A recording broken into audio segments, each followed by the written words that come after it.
Hey, what up, YouTube? Welcome back to the Knicks Cave, and welcome back to another Knicks win. The Knicks beat the Trailblazers 110-99, getting our revenge. The Trailblazers was coming into this game really hot. I think winning the last 6 games out of 7. The last game they played, I think they beat the 76ers. Dame Lillard, he set out.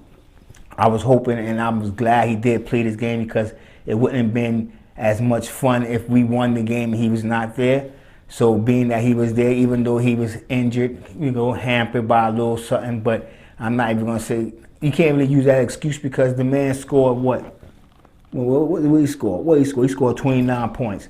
You know what I'm saying? So he was hurt, but he still was doing his thing. So you could say if he wasn't hurt, he probably would have dropped 40. But the Knicks defense was looking good. And beyond he dropped 40, he probably would have won because he had a good game. That's, you know what I'm saying? It was a high-scoring first quarter. The first quarter, he dropped 13 points in the first quarter, and that's when I was really worried. I'm not gonna lie, I'm coming out acting all nonchalant because we got the win. But in all reality, I was nervous. Like I said, he dropped 13 points in the first quarter, and I was like, oh man, they ain't about to do it. They ain't about to do it. He ain't about to let Quickly shine. You know what I'm saying? He ain't even trying to let the Knicks come back. But in the second and third quarter, we held him down in the second and the third quarter, to be honest with you. He set out most of the second quarter, I guess, resting. We was banging him up pretty good. He was on the floor most of the time. But like I said, he scored 29 points. He had 4 rebounds, 9 assists, and 4 steals, shooting 10 for 20 from the field goal. He also went 6 for 12 from downtown. 4 turnovers in 36 minutes. I mean, that was a Dame Lillard night. I mean, if he wasn't hurt, who knows? He probably could have done better. Coming into the Garden for the first time this season was Carmelo. My man Melo. I'm not going to lie, I used to be a Melo fan, but like I told you before, I'm a New York Knicks basketball fan. And once you leave this team, you're just another player to me. You know what I'm saying? Just another player. So he came into the game. I think he's averaging around 15 to 16 points for Portland Trailblazers right now. But we held him down to 2 points. You know what I'm saying? 2 points, 3 rebounds. He went 1 for 8 from the field goal, 0 for 1 from downtown. He had 2 blocks and 1 turnover. Matter of fact, he just joined the. He just made top 15 scorer on an NBA all-time list. So I gotta give him hands, give him applause, you know what I'm saying? But tonight he only scored 2 points, and that's the only thing that's really important. I mean, I'm proud of your achievement from man to man. I give you a handshake, and I'm glad for your career. But he's been in this league for 18 years now. I think he spent 7 seasons with the Knicks, averaging something around, when he spent the Knicks, something around 24 points. I think that was his average when he played for the Knicks, them 7 seasons. I mean, my hat go off to Carmelo, you know what I'm saying? He was a good player for the Knicks. He just, you know what I'm saying, he needed help. And when he got the help, it wasn't enough, to be honest with you. That one year we had Jason Kidd, Stoudemire, I think we even had my man, getting old, my man from Detroit. What's that big head dude name? It'll come back to me and I hit it back in the next video. But I think we won 50 games that season, the Eastern Conference. Yeah, but that was one good year. And I credit that year to Jason Kidd. But I'm gonna get off that. Let's move back to the game. Like I said, the Blazers came in winning the last 6 of their 7 games, and I thought they was gonna try to make it 7 out of 8. But like I said, the Knicks, they wasn't having it. You know what I'm saying? Revenge. It was a revenge tour. After beating Chicago, we came right back and beat Portland. You know what I'm saying? Now let's go. What I was saying? Well, he had help from Covington. Covington chipped in 13 points, 10 rebounds, 1 assist. He went 4 for 10 shooting from the field goal, 3 from 9 from downtown, 2 for 2 from free throw. He had 2 steals and a turnover in 36 minutes. I'm not gonna lie, because Covington was looking really good too, especially in the beginning of the game, hitting threes. I mean, he was hitting threes, and that's where he got most of his points at, from 3-point land. But it was scary because, but the Knicks defense stepped it up. You know what I'm saying? Portland is known for their 3-point shooting, and they was laying on us. But actually, I think they only made 17. They took like 40-something threes. I should have looked that stat up really. But yeah, they made 17. The Knicks pulled in about 13 threes, so it was really kind of even right there. But you know what I'm saying? Gary Trent Jr., he came in hot as hell too. He's another player I thought that was going to do us in. He came in doing this thing. He got 19.6 rebounds. You know what I'm saying? He was doing this thing too. Him and like I said, him and Covington, they had me nervous and shit. But really had me nervous. And I would like to have a correction on the last video I made when the Knicks played Portland the last time we lost that game. I called Anthony Simons. I called Anthony Simons a rookie. I really didn't call him a rookie. I just said that it usually be rookie players or no-name players, and I guess one of my viewers got it mixed up, and you know he said. But anyway, I'm gonna have a correction.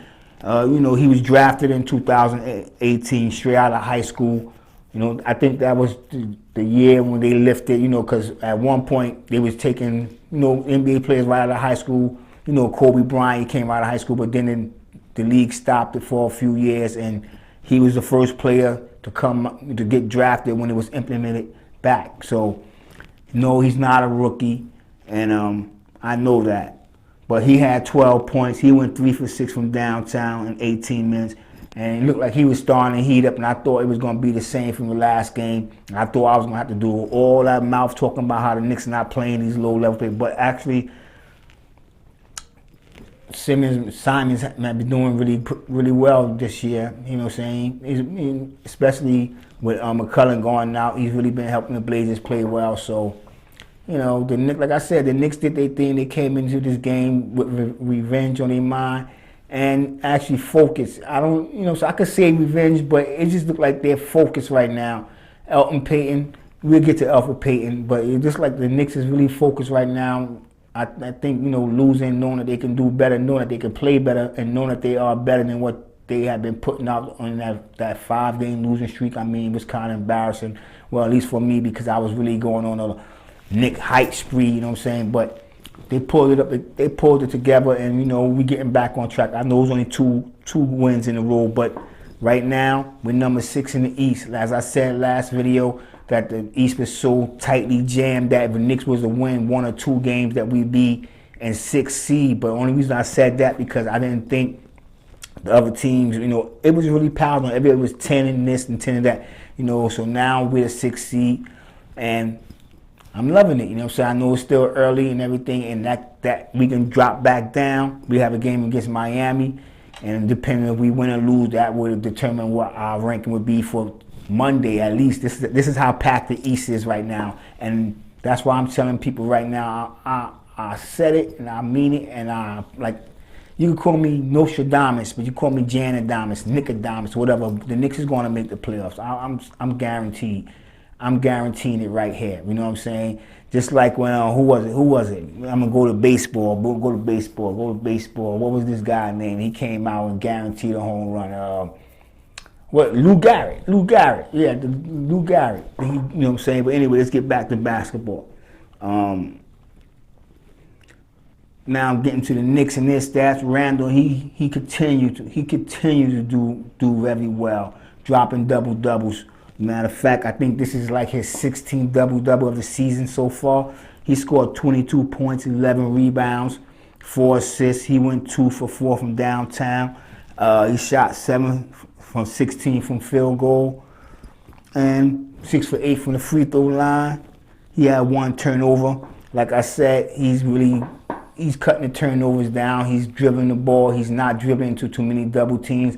And actually, what I noticed, Tibbs he started putting Quickly out on the floor with Randall, because when they go to double teaming Randall now, you see they're double teaming Quickly. You know what I'm saying? Like I said before, I call him Isaiah Thomas 2.0. Now they starting to double team Quickly, and that's like I'm saying, that's going to give our other players much room to operate, which it did. R.J. Barrett was just slashing and hitting them little mid-range jumpers. I mean, I'll get to R.J. Barrett, but let's just jump right to Payton.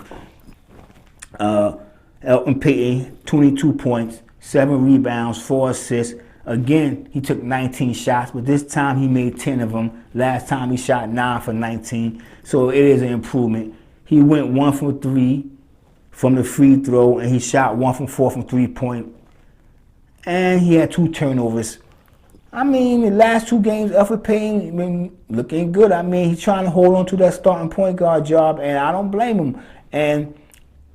And I like the way Tibbs is managing it. I mean, to be honest, like if you watch the game today, he took Payton out for like, I think, how many minutes was it? It's like 2 minutes and 41 seconds. He took Payton out. He brung in quickly. Then he took quickly out and brung Payton back in. But at the same time, he letting Payton know, like, yo, if you start getting in, don't do what you're supposed to do. Because at one point, I thought Payton was taking too many shots. It seemed like every time we went to make a push, Payton would come and take an ill-advised shot, and it gave the Blazers a little chance to run and, you know, take just to keep up. But like it just kind of killed our momentum. But like I said, he's supposed to be a point guard, and where I got to go back, he did have 4 assists, but I want more assists from my point guard, and that's what I meant by he taking too many shots. And the plays was getting open, and it wasn't, you know, they wasn't missing as much shots as they usually, like, you know, like I said, the Knicks are one of the worst offensive teams in the league, but they do make shots if you get them the ball in the right position and don't force them to late second shots, you know what I'm saying, on a shot clock.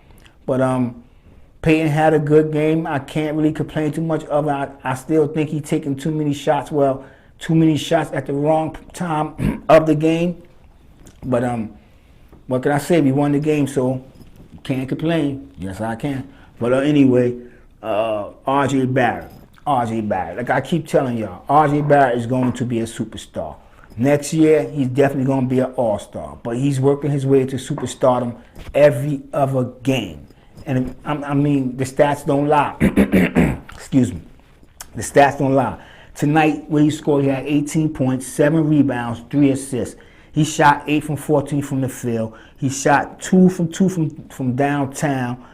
He had 3 turnovers. We can skip over that. But RJ has been efficient. You know what I'm saying? He's shooting over 51% from the field this season, 43% from 3-point line, and he's 80% from the free throw line, while averaging 19 points, 5.7 rebounds, and 3 assists. He's going to be an all-star. I mean, that's his stats for, if I'll slow down, you want me to repeat them, I'll repeat them. I'm going to say it again. For the season, he's shooting over 51% from the field, just from the court. From 3-point line, he's shooting over 43%. And from the free throw line, which was his weakness, he's shooting over 80%. I'm going to say it again. He's going to be an all-star. Give him little chairs, and I'm going to be in that corner. Because like I said, the Knicks can't let this guy get away. We let a lot of rookies get away. R.J. Barrett is one of them dudes we can't let get away. We can't. Emmanuel quickly, he didn't play that many minutes tonight, but just like R.J. Barrett, like I said, he was efficient. He was just as efficient. And in 13 minutes, he scored 12 points, 2 rebounds, 3 assists. He shot 4 for 8 from the field, going 2 for 5 from 3-point line, and 1 steal and 2 turnovers. He had to cut the turnovers down some. I mean, like I said before, he's a rookie, so I expect the turnovers. But it seemed like he rushing everybody. It's 2 turnovers, but it's the time of the game that he had the turnover. It almost takes the other players out of the game, but he's still trying to, you know, make his mark in the NBA. I don't want him to be shy. I don't want him to be passive. I don't want him to be one of the point guards that come in and say, I got to give the veterans the ball because they've been here so long. No, I want him to keep doing exactly what he's doing. Slashing, 3-pointer and floater. And not to mention, he showed that little stutter step. I'm loving that little stutter step. When he gets in the middle, he bounces, he holds off the defender. He take a step up, take another step back, and he explode to the rim. I love that play. It's a very smart play because if you don't block it, you only can do one thing. You only can do 2 things on that play, which any shot, either block or foul, but sometimes you can just make a player miss. So 3 things. But in that play that he does, he catches players, defensive players very well, and usually he's shooting that shot right there on a very high percentage. Actually, I think that shot is a higher percentage than his floater. But let's get to the rest of the Knicks, because we did have 6 players in double figures tonight. Which, I mean, like I said, we had a very good game. We have another game tomorrow against Miami Heat. We're going to see what Jimmy Butler and his boys got. It's another matinee game, 1 o'clock. Whew! I can't remember the last time the Knicks played a double-double in both games at 1 o'clock in the afternoon. I'm being honest with you, I can't remember, but I hope we up for the challenge. I know I'm up for the challenge, but I'm not playing. But let's get to the rest of the Knicks, and then maybe I can get you out of here soon and go get your dinner. Nah, hell. Alright, yeah, here we go. Bullock, he had 10 points in 26 minutes. He went 2 for 4 from downtown. I mean, he had a quiet but efficient night also. His defense is what I really like about him. Before I you know what I'm saying, when we first got him, I looked him up. I knew he was a good shooter, and I was expecting him to shoot. But his defense is very, very. It's good for what we're doing and what Tibbs got him doing. Because honestly, last year it didn't look like much, and then he was hurt. He had problems with his sister, things. But at the same time, he's coming along. He's doing what he's doing. Like I said, 10 points. If you give me 10 points, and long as Randall doing what he's supposed to do, and Barrett and Quickly and even Payton, we need people. As long as you're in double digits, that's what I'm saying. My boy Alec Burks, he scored 16 points. He had 8 rebounds, 1 assist. We didn't get him for passing. We got him for shooting, so I don't mind that. He went 2 for 4 from downtown. He also had 2 blocks and 2 turnovers. At one point I was a little frustrated with him, but he's one of the players that you got to let him play, you know what I'm saying? Good or bad, you got to let him play. His games is in the middle. He's going to give you points, and he's going to have you shaking your head. But I like him as a player. I'm glad we picked him up. Obi Toppin, he played 9 minutes. He had 2 points, 3 assists. And the 2 points really doesn't undervalue his game, because he moves around a lot. He puts himself in a position. Not only that he boxes out, he makes the defender have to play him, so he leaves the other player in a better position to score. So I'm really liking Obi Toppin's game. He's not scoring like I thought he would when he got drafted, but overall, I like his game, and he gets a pass because he's a rookie. And I give IQ, aka Isaiah Thomas, a high praise, because you really don't expect rookies to play that, not being drafted where he was drafted. You know what I'm saying? So anyway, let's get back down here. Rivers, he had 8 minutes, 0 points, 2 rebounds, 1 assist. I don't know, like I said in a few videos ago, something really wrong with him. I don't know if it was home, wifey, I don't know, but some games he come to play. I mean, he always come to play, but maybe too overzealous, I don't know, or try to force things too much. But I don't know. You just see a player Tibbs doing, let him play the minutes. Like you see, he had 8 minutes. Let him get in there. If he's not having a good game, pull him right out. If he's having a good game, leave him in there. He's a good defensive player, but sometimes he make mind-bumbling play. Like you say, what the hell are you doing, Rivers? I expect more from you being at your father as a coach. But you know what I'm saying? It is what it is. He's still a value player. He can still get hot. He's a streaky shooter. That's the thing about him. He can get hot anytime. So, I mean, he didn't have the best game, but the Knicks is doing what they're supposed to do with him. They got him out on the floor when they need to have him on the floor. Oh yeah, don't forget to hit subscribe, press like, and comment. And whether win or lose, the Knicks is the team I choose. And I'm so happy we won tonight. So let's give it another hand. Yeah, boy. Yeah, boy. Kevin Knox. Kevin Knox, he had another DNP. He didn't play. Like I said, they thinking about sending him down to the G League. And I don't really think he's a player that can mentally recoup from that. I think they feel the same way because they didn't send him down there.